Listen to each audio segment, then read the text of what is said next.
Good morning, everybody. Today I'm going to show you how to replace the water filter like this guy on your LG refrigerator.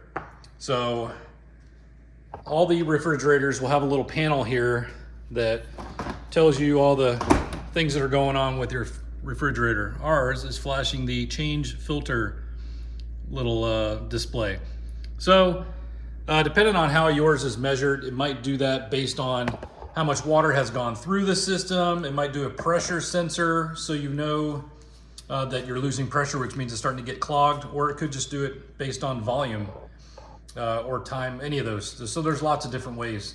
I believe ours does it on volume. I think there's a sensor and it tells you how far it's gone or how much has gone through. So anyway, what we're gonna do is replace our filter. So first thing you wanna do, don't mind the mess here.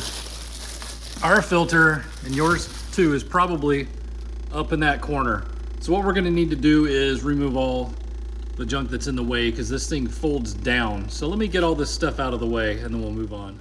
All right, so we have the shelf here and this is still gonna be in the way, so I'm gonna have to lift this up. You lift it up in the back and then prop it out.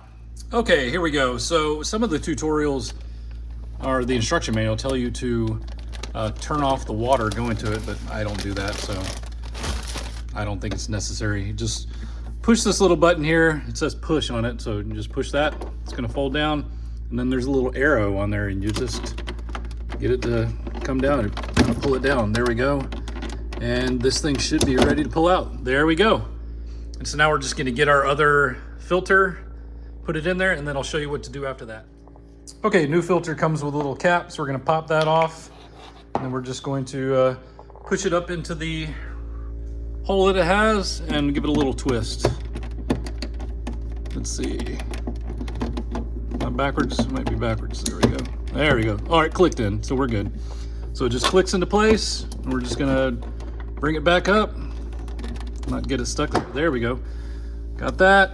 Let's do this, and then we're gonna run water through the system to make sure the filter is ready to use and the water's safe to drink. So as you see, our filter light was still on. Let's do that again. Filter light is still blinking, but what we're gonna do now is run, it says you do about 2.5 gallons. See how it's spraying all that? You wanna get all the junk out of the system. So I'm not gonna make you watch this. This is 1 gallon. We're gonna do 2.5 gallons, and then we will reset the light on the fridge. All right, so we ran about 2.5 gallons through the system. What we're gonna do now is reset the filter light. So we're just gonna hold it down for 3 seconds, and there we go. The change filter light is gone, and we are good to go. So in a few months, or after however many gallons goes through this system, it'll tell us to do it again. But pretty simple process. You can do this yourself. You don't have to get someone else to do it or ignore it, because these filters are so cheap. You don't want a bunch of junk going through your water. So anyway, you guys have a good one. Talk to you later.